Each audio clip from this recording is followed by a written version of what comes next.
के सभापति अध्यक्ष जी एवं हमारे संगठन के और हम सब के संरक्षक माननीय डॉक्टर साहब एवं यादव एकता मंच के राष्ट्रीय अध्यक्ष जी जय यादव जी और सभी हमारे साथी हमारे पदाधिकारी,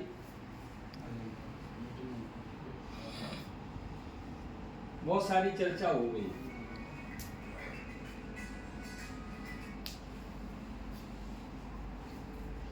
संगठन बनाना और चलाना दोनों बहुत अलग अलग चीज़ है। हमने भी बड़े हौसले से खुशी खुशी बना करके तैयार कर लिया, हम भी संगठन चलाएंगे। जब चलाने की बारी आई तो लोग चलने वाले कम मिले। हम तो चलाना चाहते लेकिन चलने वाले, किसी से बात करो तो नेगेटिव बात करेगा। अरे साहब, संगठन खेल है। सही बात है।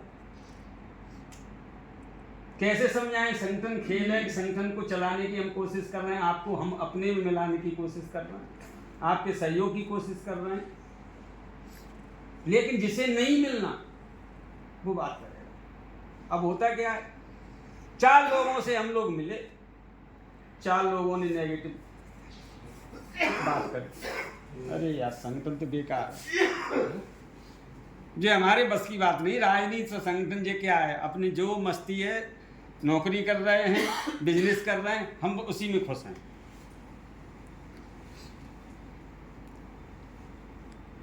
बात क्या थी कि हम उस व्यक्ति तक नहीं पहुंचे जो हमारे साथ चलने वाला था। हो सकता है 5वां व्यक्ति हो सकता है 6वां व्यक्ति हो, 10वां भी हो सकता है, 20वां भी हो सकता है। हम नहीं पहुंच पा रहे, हम नेगेटिविटी लेकर के बैठ गए। कहां से संगठन चल जाएगा? क्योंकि हमारे अंदर क्या था कि थोड़ी सी मेहनत करें, हम कॉलर उठा करके चलें, हमारे पीछे सैकड़ों लोग लग जाएं और जिंदाबाद जिंदाबाद करने लगे, जैसे कि सभी नेता होते। लेकिन हम नेता तो हैं नहीं। नेता बनोगे तो आपको उससे पहले बहुत कुछ बनना पड़ेगा। चाटुकार बनना पड़ेगा, नौकर बनना पड़ेगा, जिल्लत को सहना पड़ेगा, लाभ भी मिलेगा वहां पे। लेकिन अगर कि हम लोग इतने बैठे, कितने लोगों में ये बात है कि हम किसी भी नेता के साथ पड़े रहें, फर्श उठाते रहें, कुर्सियां डालते रहें, पता नहीं क्या क्या करना पड़ेगा, तब जाकर के कहीं हमें थोड़ा सा लाभ। और आज तक कोई ऐसा पैदा नहीं हुआ कि जो अपने से आगे किसी को बढ़ने दे। लेकिन महत्वाकांक्षा क्या है कि हम कुछ न करें, लोग हमसे जुड़ते चले जाएं और जुड़ करके हम एक नेता बन जाएं, हमें एमएलए की टिकट मिल जाए, जिला पंचायत बन जाए। लेकिन कब? इसके लिए हमें संघर्ष करना पड़ेगा, बलिदान करना पड़ेगा, त्याग करना पड़ेगा, उस जमीन पर जाना पड़ेगा जहां से हमें पहली सीढ़ी शुरू होती है। हम कहते हैं कि हम अपने समाज की बात करें, सीधी सीधी बात है, यादव की बात करें, हमें कोई नहीं चाहता। क्यों नहीं चाहता? क्योंकि बहुत पहले से हमारे बारे में ऐसा विष घोल दिया गया लोगों के अंदर कि सबसे खराब लोग हैं तो ये हैं, तुम्हारे हक को मारेंगे, तुम्हारी पीठ को मारेंगे, तुम्हारे पेट को मारेंगे। जबकि ऐसा हुआ कतई नहीं। किसने किया? जिसने हमको पढ़ने नहीं दिया, जिसने हमको बढ़ने नहीं दिया, जिसकी बात हम कह रहे हैं कि उनकी संख्या बमुश्किल 5 से 7% है। आज वो हमारे इस पे राज्य कर रहे हैं। ये राज्य तो बहुत दूर की चीज है कि जो मंत्री प्रधानमंत्री जो बैठे हुए, हमारे तो इस पे राज्य हुआ। बच्चा पैदा हो, नाम बच्चा तुम्हारा, मेहनत तुम्हारी, खिलाओगे पिलाओगे तुम, नाम कौन रखेगा?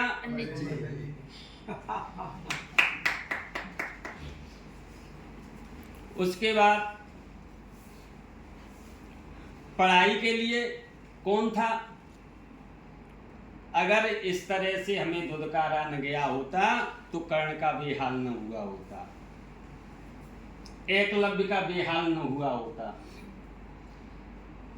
उस समय द्वापर में ही अभी थोड़े समय की बात है, 7-8 वर्ष हुए हो, उसी समय की बात को मान के चलो। क्या एक सर्कल था कि हम उन्हीं को सिखाएंगे, उन्हीं को पढ़ाएंगे? क्योंकि अगर हम सबको पढ़ा देंगे तो सब सीख जाएंगे और सब अपने ज्ञान को बांटने लगेंगे। राजा को पढ़ाएंगे तो राजा कभी अपने बच्चे को टीचर नहीं बनाएगा, वो उसका प्रचार प्रसार नहीं करेगा और शिक्षा हम तक सीमित रह जाएगी। राजा को पढ़ाएंगे तो हमारे लिए बहुत कुछ वो हमें दान में दे देगा। इनके पास था क्या? सिवाय बुद्धि के इनके पास कुछ नहीं था। जो भी मिला किसने दिया? अरे साहब जमींदार साहब थे, वो 50 बीघा में दे गए थे। जमींदार साहब के पास पड़ोसी नहीं था कोई? क्या उनका रिश्तेदार नहीं था? लेकिन जमींदार साहब की नवज किसने पकड़ रखी थी? पंडित जी ने पकड़ रखी थी। सारे रिश्ते नाते व्यवहार जितने पड़ोस में एहसान किए होंगे वो सब धराशायी करके खेत किसको दिया गया, जमीन किसको दी गई, सब उनको दी गई। सारी बात हम जानते लेकिन मानते? जान तो पर मानत नहीं, जन्म जात बीता है। क्यों नहीं मानते? क्योंकि हम अपने ऊपर अभी भी विश्वास नहीं करते कि हम हैं क्या। कहा हमारे सर जी ने कि हम उस वंश की संतान हैं जिसने 14 दिन में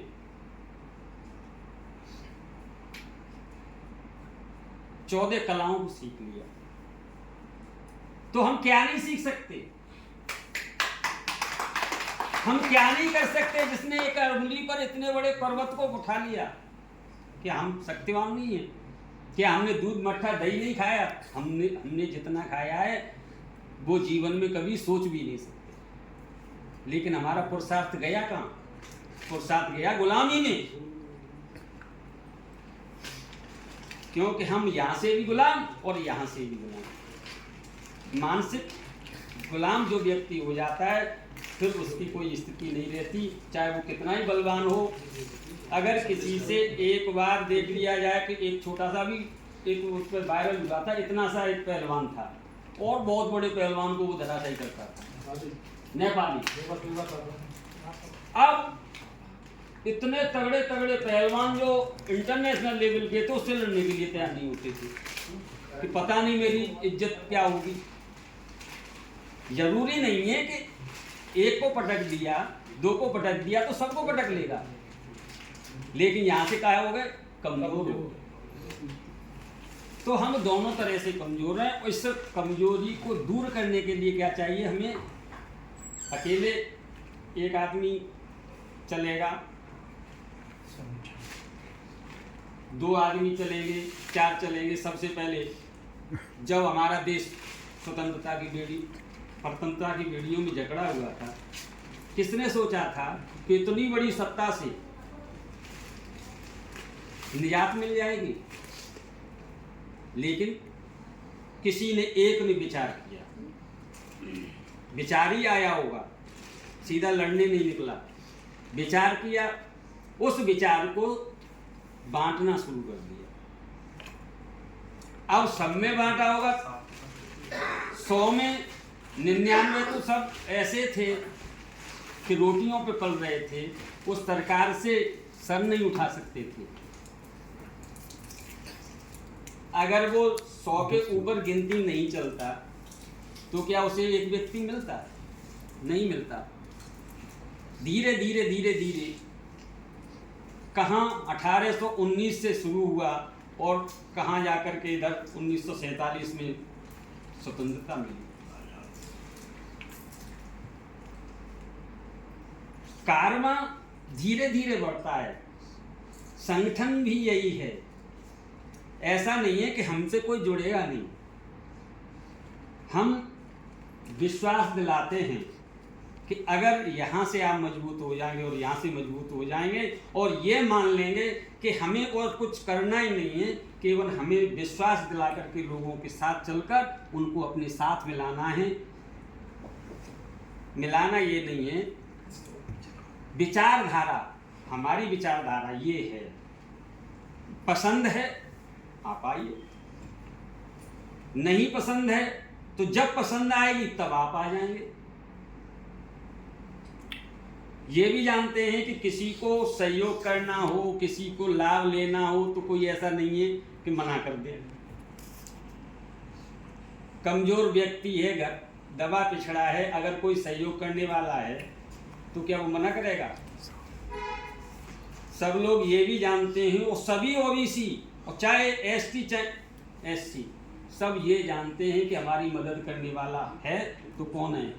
जी हम आप बैठे हुए वही हैं, बाकी उनकी कोई मदद नहीं कर सकता। नहीं कर, आशा भी उन्हीं को है, हमसे ही है, लेकिन विश्वास नहीं है, क्योंकि विश्वास तो बहुत पहले दबा दिया। कुछ लोगों ने आज भी यही है, जरा सा ताकत मिल जाती तो कॉलर उठा करके कहने लगते देख लेंगे, हम क्यों नहीं आ रहे। हमने यही कहा, देखा कितना भोपाल चला था अभी जब इलेक्शन असेंबली के चले थे, गुमान हो गया कि अब तो हम आ गए। सरकारी तंत्र सफाई कराने लगा, बंगले साफ होने लगे, सरकार आ गई। लोगों का मन, तब तक हम जैसा ही कोई बोला कि अच्छा सुधर जाओ सरकार आ रही है, सत्यानाश कर दिया। कैसे विश्वास दिलाएं? विश्वास कोई ऐसा तो है नहीं कि बहुत मोटी जंजीर है कि जैसे तोड़ा नहीं जा सकता। ये तो बहुत नाजुक सा धागा है जो दिखाई भी नहीं देता। तोड़ना तो भाई तोड़ेंगे तो हम कोई चीज़ दिखाई देगी वो टूट जाएगी, लेकिन वो तो अदृश्य निराकार है, वो तो यहाँ से सीधा चलता है। मामला खत्म हो गया। क्या अपेक्षा की थी और कहाँ पर आकर के खड़े हो गए? क्या हम सोच सकते हैं कि हम अपने बलबूते पर हम अपने अधिकार को पा सकते हैं? 18% पे क्या हम अपनी लड़ाई लड़ सकते हैं?